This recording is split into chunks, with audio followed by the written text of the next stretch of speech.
Here comes the, here comes the, here comes the. Y'all don't really want it like that. Yeah. Here comes the, no. Here comes the, oh. Here comes the. Y'all don't really want it like that. Hello and welcome to the Drop Goal podcast. On today's episode, we are joined by none other than the man himself, Tyrone McCarthy. Welcome to the podcast, mate. Thanks for having me. No worries. Right, we'll get started. Right, it's an honour to have you here on the podcast today. So let's get straight into the questions.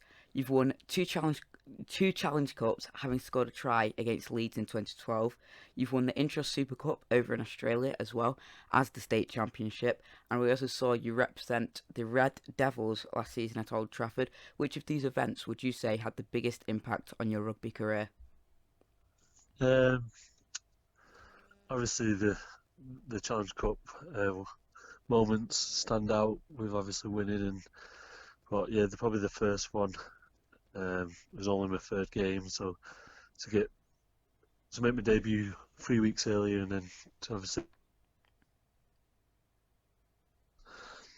it doesn't get much better than that, and I kind of already achieved that in that first couple of weeks. So it's kind of given me a taste of how good the sport can be, and obviously them occasions are, and I've just kind of obviously wanted to kind of fulfill that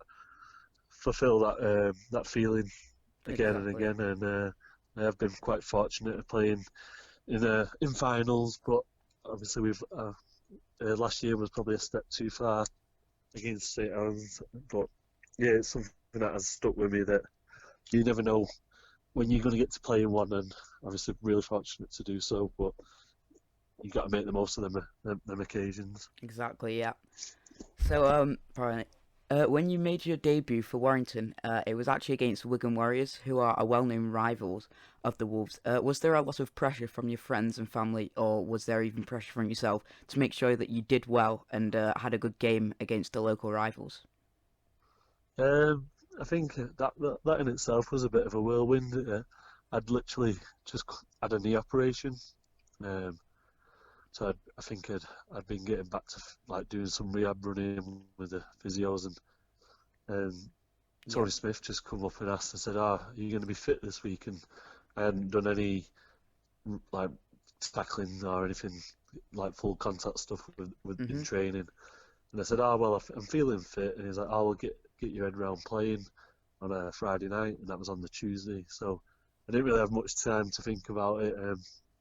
Probably kept everything quite quiet, just obviously told my immediate family, and I think they were just more proud that I actually got to fulfill like a boyhood dream. And it was to say I was pretty nervous when I sat on the bench, but once I got out there, you make that first tackle, you kind of forget about it all. So Exactly. it was I wouldn't say I felt too much pressure. I just went out there and tried to enjoy myself as much as I can. Unfortunately, we didn't win that game, but it's obviously something that I'll look back with fond memories. 100%. So you made your debut for Warrington. Flash forward just a couple of weeks, and you're at Wembley getting to play in the Challenge Cup. Being a big piece of Warrington's history, what was going through your head on the big day, and was there anything that you'd look back on and wish you did differently? Like I say, at the time, it kind of felt a bit of just an honour to be involved, and I was actually preparing because I'd been at university the year before and I just graduated that year, so I'd only joined the first team quite late within the season, and after I graduated, so I obviously wasn't taken into account with numbers for hotel rooms. I didn't even have a club suit and things like that, so I was actually rushing around during the week trying to sort things like that out for and obviously like tickets for family, and then I got the call, and then obviously get told that I was looking for a suit actually, and then get told I'd be playing, but on the day I remember getting a few odd texts off. I remember Paul Derbyshire, who's sadly not with us no more. He texted just saying, "Go and get the Lance Todd," and obviously if you could change anything, you'd like them little things. But I was just happy that obviously I got out there. I only played about 20 minutes, but that I didn't. I just did my part that I needed to do to get out there to make sure that we got a win, and that was just me going and doing my job and make a couple of tackles, take a few carries, and then not make any errors. So I managed to do that. Yeah, But yeah, and I think it's something that stuck with me for 2012 was that obviously people might you kind of felt like I was lucky to be involved with that. exactly. But in 2012 I kind of felt like that was the opportunity to prove that um, I earned that one fully. Yeah, definitely. Um, we'll move on. The year 2010 and 11. In 2010, you went on loan to the Championship to Lee Centurions, and the year after to the Wildcats, which is Wakefield Trinity now. Do you believe that Yeah. your time on loan was a vital moment in your career to make you the player you are today? Um, I'd say at the time I probably didn't realise how good of an opportunity it was for myself, Hmm. especially the dual reg at Lee. Um, Yep, I think at the time there was probably a bigger gap between Championship and Super League than there is now, 100%. and I just felt like I was a Super League player. Obviously, I got that taste of success, and I probably just I just wanted to play for Warrington week in week out. Yep. That year at Lee, by the end of it, I was kind of happy the season was over. Um, but then it kind of it was my first time being a full time professional for a full year too. Really, obviously, like I say, I come out of university and then I probably had this expectation of playing being being involved every week at least, and that didn't happen. Yeah. Um, and then the next year, kind of reset my goals again. Obviously, brought me back down to earth, kind of thing, and Hmm. went back to Lee for I think the first two games and played pretty well. And then I went off on loan to Wakefield, which when I look back now, I was just grateful to Lee for letting me go there because Hmm. there's probably a couple of games where I didn't play the best, but they stuck with me, and then obviously I feel like I probably went back and put things right at the start of that year, and then obviously went and got some experience at Wakefield, which yeah, that was a tough period for that club in itself. I think our average age would have been about 21 of all the players there, and they'd Yep. just gone into administration and just needed some players, and it was a great opportunity to pick up a bit of game time and one prove myself that I could do it week in week out. 100%. So you were back playing for Warrington in 2012, and to be honest, it was just meant to be another year at Warrington and another Challenge Cup final win. But this time it was slightly different for you. You actually managed to score a try on one of the biggest stages in rugby league. With such a dominant display from both sides on the day, what do you believe gave Warrington the edge back in 2012? Um, like I say, it was a pretty tough game, and I think the tackle that Brett Hodgson and Lila did on Brett Hodgson, and Yep.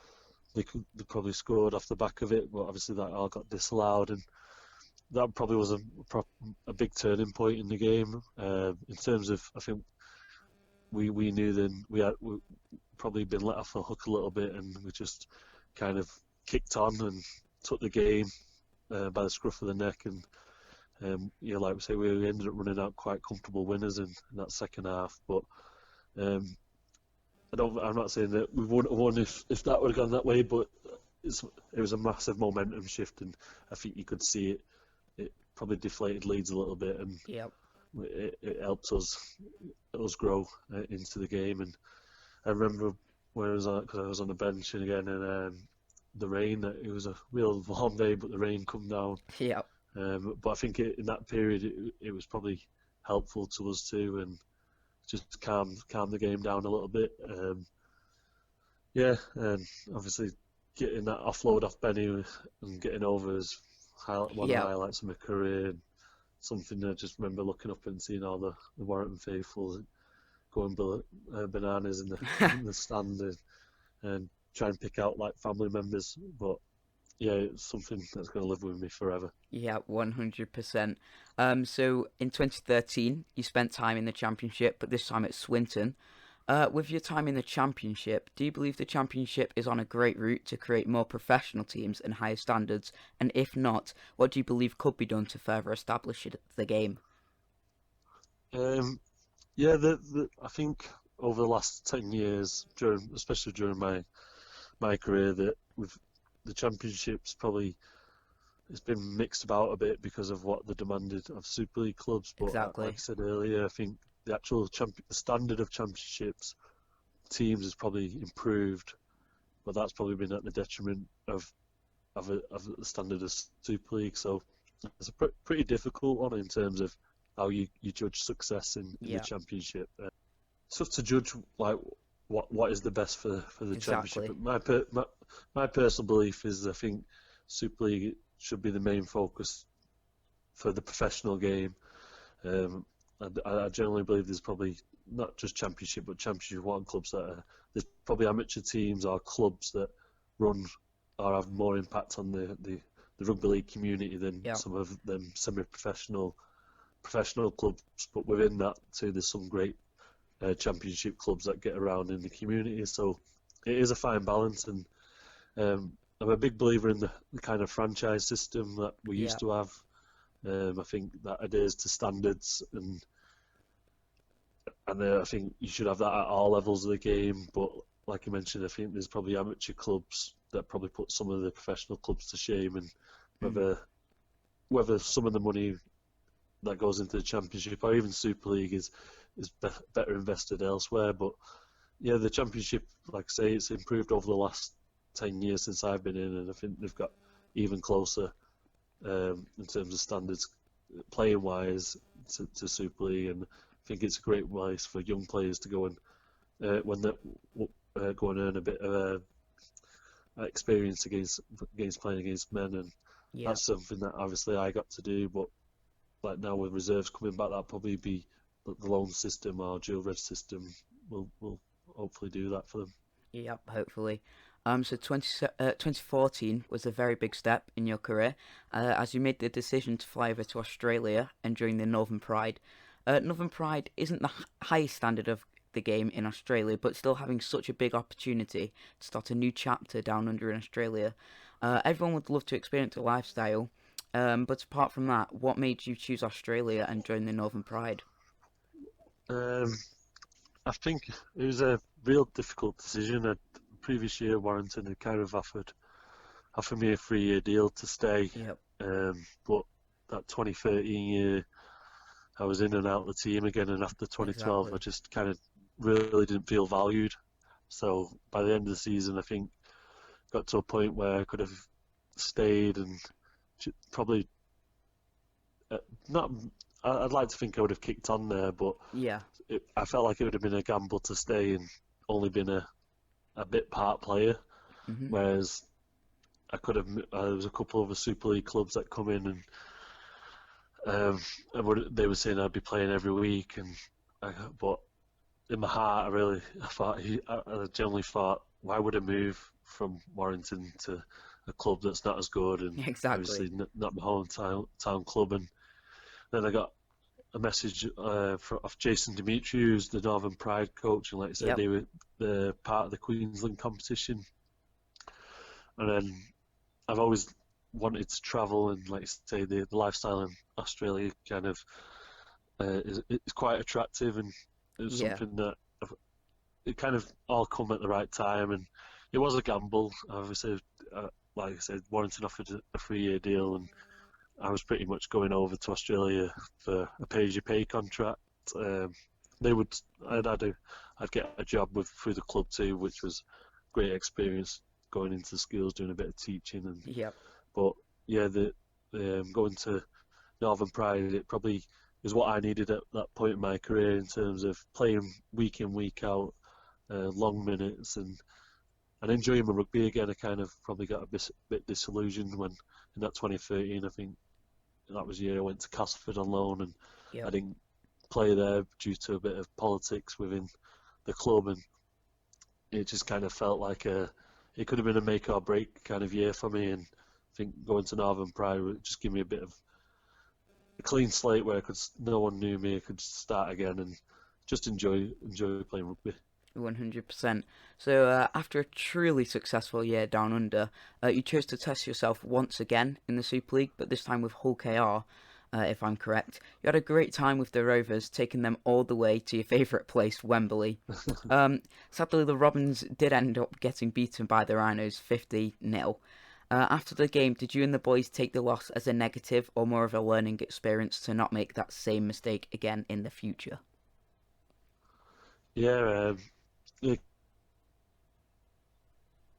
Hull KR, and if we speak about, because they were one of the clubs that were coming the year before, and so it kind of, they kept tabs on me over there, and it felt like the right fit for me. So, Yeah. as you mentioned, but they did a massive recruitment drive, and I think we must have signed over 17 new players, but we just clicked together as a team. Like, considering we were just thrown together last minute. I think Albert Kelly, obviously he was the superstar of the team. Yeah.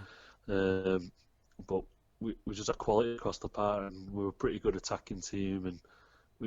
And like, I think if you look at some of our scores, there would have been a few 40-20s and stuff like that. But yeah, the Challenge Cup was something that I don't know. I from the start of the season, I knew that we were going to have a good run in the Challenge Cup, and when we got to Wembley, I think, like you say, in terms of, was it anything that we picked up in it, was probably, for me, I was so disappointed after that one. Yeah. Not only have we beaten, I think it's a record-breaking defeat, and it was such a special day to lead that team out at Wembley. And should have been like a highlight of my career, and like, looking back now, it is, but at the time it didn't feel like it. It felt like the worst day of my life, and I'm just so disappointed, and I don't think all the players kind of felt as bad as some of us did, and that kind of hurt me a little bit, because I kind of thought the way that we were prepared and the little things, we were just a bit off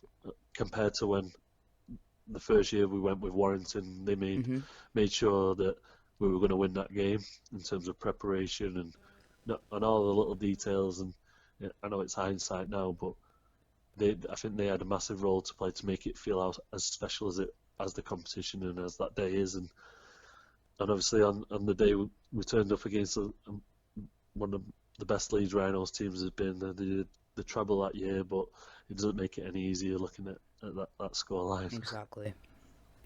Okay, so do you believe that now, over the years, from the recent winnings of Catalan Dragons in the club, do you believe that the Challenge Cup has become a competition where teams go to prove themselves? Yeah, I think that's something that, like, even at Salford last year, it's a competition that's probably easier to target because you can target one-off games. At Hull KR, I don't think we kind of did it like that. We just kind of won the first 2 or 3, and then it was like, oh, we've beat some good teams, and then I think the semi-final against Warrington give you that belief, and as you see, I suppose last year with Warrington against Saints, is that anyone can beat anyone on the day, and it was the Saints were the best team throughout the whole year, but by far.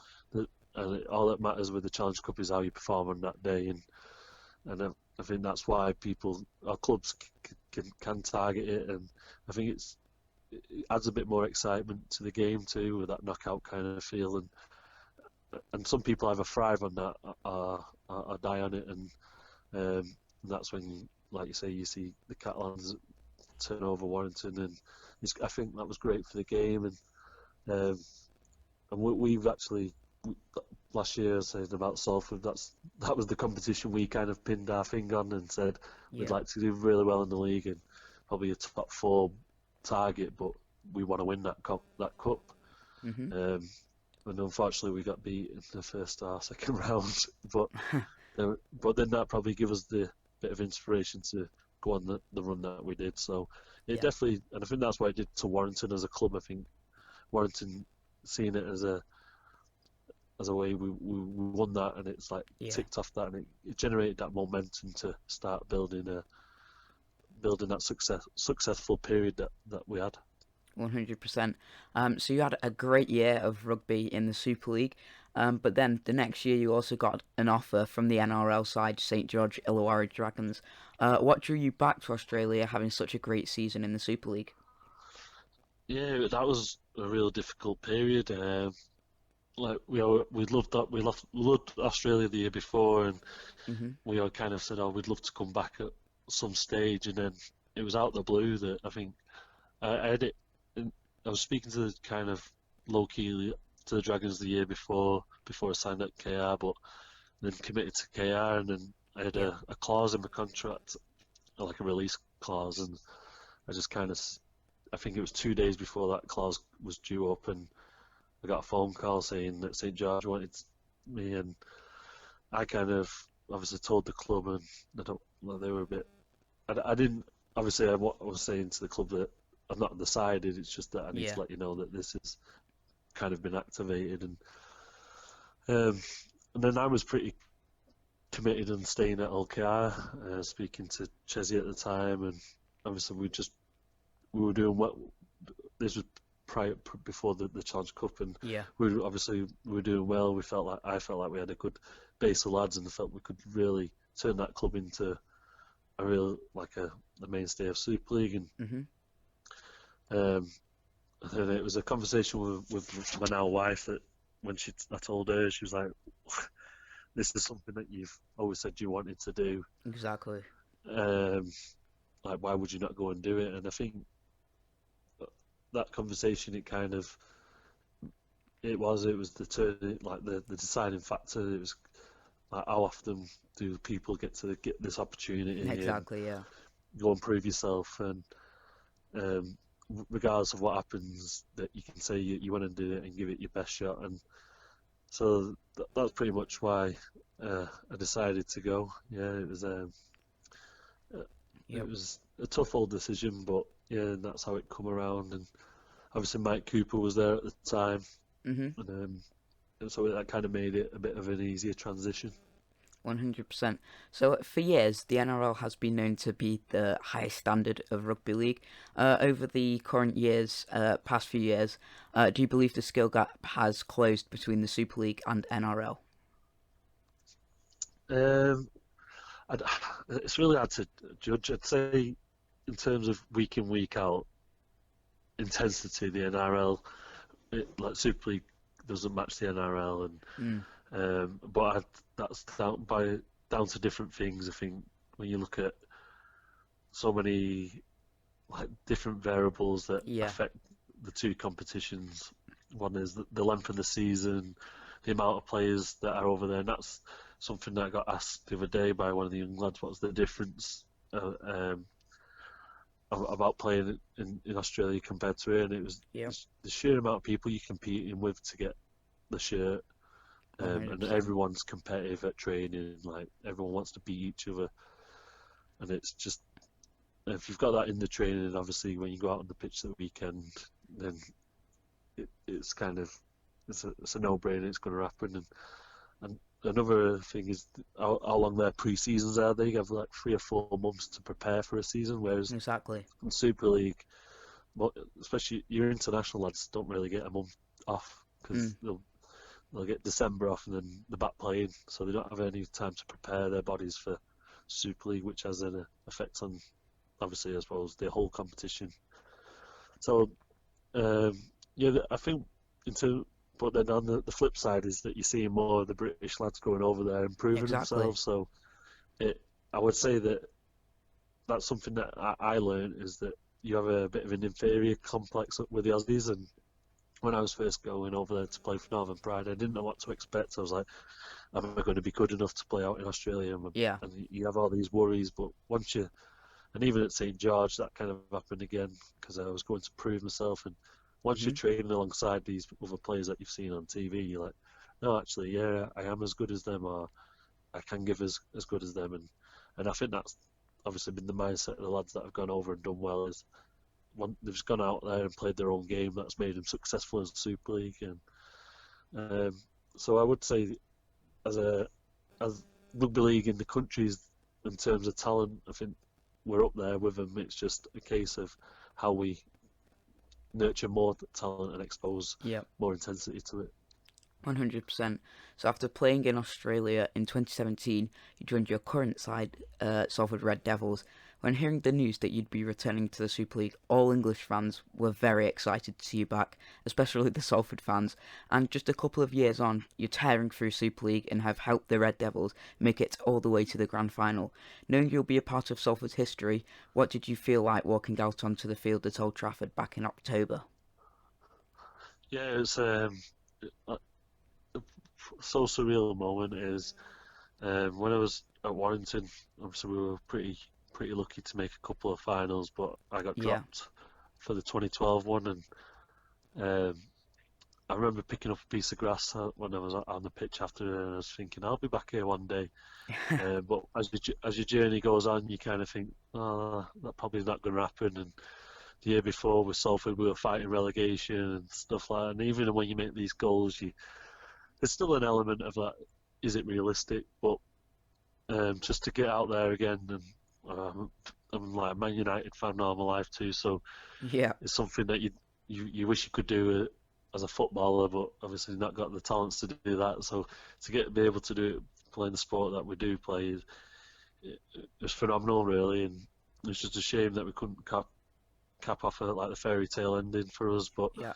it's something that I'm proud of to be involved with. I remember reading all different articles and stuff about how we're a bunch of misfits and things like that. But the actual core of that team that we've still got now is they're hard-working, honest people, and that's why I think we were successful last year. We obviously had some talented players within that team, and that helps. But Yeah.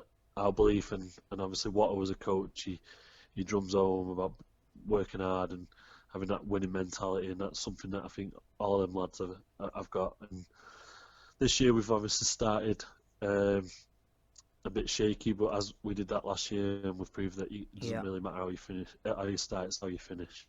100%. So we'll move away from your rugby career now and talk about the work you're doing over in Africa. So you're working alongside many other amazing people for a project known as the Full Blood Project. Can you tell us about your work over in Africa and what everyone is doing to make sure it stays up and running throughout the coronavirus? Yeah, so at the minute we've actually been pretty low key, and we're actually probably going through a bit of a transitional phase with everything. So one of our partners is called the Gunjar Project, which is based in the Yep. Gambia, and primarily they go out. Well, they have like a lodge that's based there in the Gunjar, and all different types of groups can go out and do like the schools, Mhm. um, fix up homes, and like the projects that you see on TV. And when I was at Warrington, I always had an ambition to go and do some volunteering, and we went out there. I went with another group called Give, and it's Yep. just a organisation that gets groups together and goes and delivers them. And we delivered some rugby league over there. So coming home and having that experience, we decided to set up the Full Blood project. And I know the primary focus is just to get kids playing, Yep.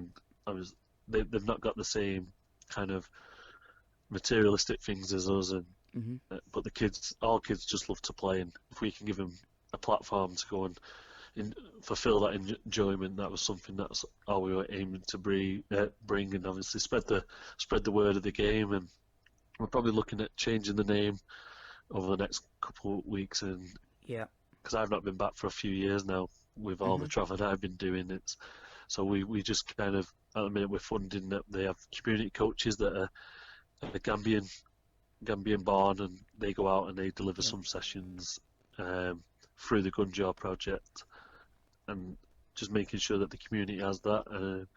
In I can't remember what year that was. Was it 2016?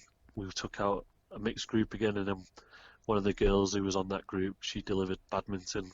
So, and to get the girls involved, so within their culture, it was only boys that were allowed to really take part in the PE lessons and the Yep. sport. So, what we were trying to encourage was making sure the girls had a bit of a platform to go and enjoy themselves too. And it's just people that you meet along the way.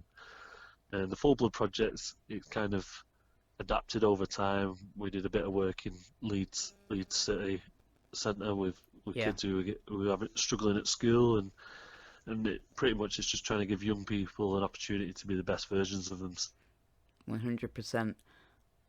for a bit of a try. Not done it that much over the last 12 months, but there's something coming in the pipeline, and obviously we want to try and get things back up and running as soon as possible. Yeah, 100%. I do think it's truly amazing work that you are doing, and it's definitely something that we should look out for in the future. So before we end the podcast, we'll move on to some quick fire questions to find out a bit more about your teammates. So let's get started. Question one: who's the first out onto the pitch in training? Ooh, probably Lee Mossop. He is the captain, but I think he likes to dodge. We have to normally do a bit of a pre-ab where you do. Yeah. If he can get out of that, he'll get on the pitch first, so he misses it. All right. Question two: who's the biggest joker in the changing rooms? Oh, Joker. Um, who likes to joke now? We got a pretty serious bunch this year. Yeah. I'd say Greg Burke. He's. I don't know if you call him a joker, but he does some great impressions. Um, yeah, he can do a good Sean Wayne. Well, anyone who he's played with, he can pretty much pull him out the hat. Wow. Yeah, so he's pretty. I find him pretty funny. Um, yeah, we've got a pretty sensible bunch, really. That's great. Question three: who's the first to have a pint after a match? Oh, pint. I think Mark Flanagan likes a tipple. Um, and then obviously a couple of young lads, Ryan Lennon. I Yeah. don't think he'd shy away from that. Or Luke Yates. Like, he looks like he enjoys a good time there. He's a single lad on the prowl. Question four: at halftime, if the boys aren't having a good game, who's the biggest motivator? I think Watto. Yeah, if we're not having a good game, he lets us know. But in terms of players, I think we're pretty good in terms of there's Yeah, probably three or four of us that'll probably take mantle. But Lee Mossop, the captain, he's pretty good at putting what needs to be said out there. definitely. Question five: who's the most serious in the changing rooms? Serious. I have my days, but then I can be pretty chilled out too. Yep. Um, Try and think. Must be someone.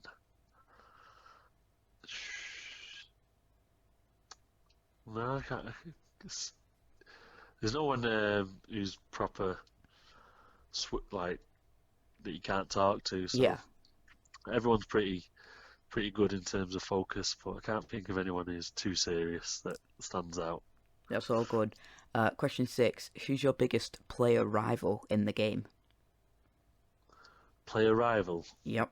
one that don't really like playing against, Yeah. for different reasons. I always have a bit of an issue with Joel Tompkins. Yeah, maybe that's the Warren Wigan thing. Yeah. But yeah, but nah, I think throughout the game there's kind of a mutual respect for everyone. Definitely. Um, yeah, Yeah. So but before, no, on the oh, go on. pitch. Oh no, I was just going to say, but just on the pitch, I always feel like you have a little battle with him. Definitely. So before we finish off, do you have anything you'd like to say to the listeners and those who want to make it in Super League in the future? Um, for the young players out there, that it's just I spoke to Ulster Rovers under 11s the other day, and Yeah. they asked something similar, and it's just like I've pretty much made my career down just to working hard Hmm. and working on all them little one percenters, and I think that's what that makes what that's what you've got to focus on when you're probably not the most talented, and Yeah.